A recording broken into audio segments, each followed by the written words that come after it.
সুপ্রিয় দর্শক, আসসালামু আলাইকুম। রশিদ নেই, দলে ছিল শূন্যতার হাওয়া। রিশাদ এলো, শুরু হলো ঘূর্ণির ছাওয়া। প্রথম ম্যাচেই দেখালেন কারিশমার ঝলক। লেগ স্পিনে বন্দী হলো প্রতিপক্ষের পলক। রশিদের শূন্যতা পূরণে রিশাদ ওই সেরা। ডেভিড ভিসা বললেন, বাহ, এই পিচ্চিটা তো পুরাই জাদুকর।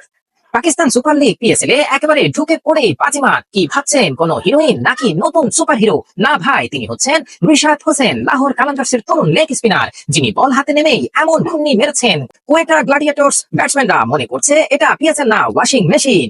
3 উইকেট তুলে নিয়ে এমন ফাটাফাটি পারফরমেন্স দিয়েছেন যে গ্যালারিতে থাকা কোচিং স্টাফ, খেলোয়াড়, এমনকি ফ্র্যাঞ্চাইজি মালিক পর্যন্ত বলেছে, এই বোলারে কে খুঁজে এনেছে, আগে কই ছিল সে? এই ছেলে যদি দলে না থাকে তাহলে খেলা দেখা নিষিদ্ধ করার দাবি উঠতে পারে সামনে।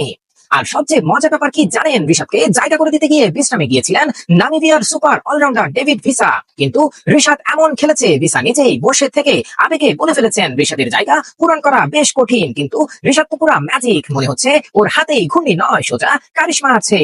তিনি আরো বলেন, শাহিন এখন নিশ্চিন্ত, কারণ রিশাদ আছে। আর আমরাও খুশি, কারণ আমাদের দলে এখন ঘূর্ণিঝড় বয়ে যায়। সে আর অন্য কেউ নয়, রিশাদ হোসাইন। এইদিকে রশিদ খান, যিনি এখন আইপিএল এ ব্যস্ত, জানলে হয়তো হাওয়া করে বলতেন আমার লেগ স্পিন নাকি অন্য কিছু। রিশাদকে দেখে তো মনে হচ্ছে আমার লেগ স্পিন এখন বেবিদের লেগ স্পিন। সত্যি বলতে কি, এই রিশাদ এখন কেবল ক্রিকেটার না, তিনি কালান্দার্সের হিরো। ভিসার চোখে তারা আর কোয়েটার ব্যাটসম্যানদের দুঃস্বপ্ন।